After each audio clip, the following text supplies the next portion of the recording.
ভিডিঅ'টো ৰাতিপুৱা 10টা 10:30 মানৰ হ'ব। মানুহজন পিটিৰ পৰা অহাৰ পিছত এয়া মানুহজনে ডালিম গুচাই আছে আৰু আপেলো কাটি আছে আৰু দুইজনে লগতে বহি কথাও পাতি আছোঁ।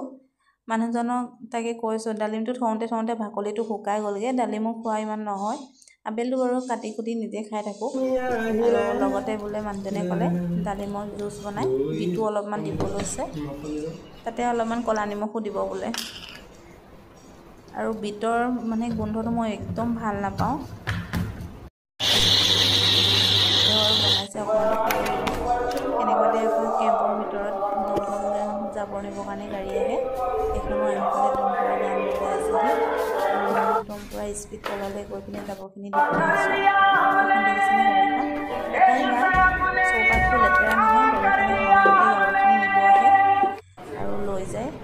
এইফালে ময়ো গা চা ধুনীয়াকৈ ধুই আহি ধুমুনা জ্বলাই ল'লোঁ। আৰু মানুহজনে দেখিছেনে বিটৰ জুচ আৰু ডালিমৰ জুচ বনাই পিনে ঢাকি থৈ গৈছে। তেওঁ আকৌ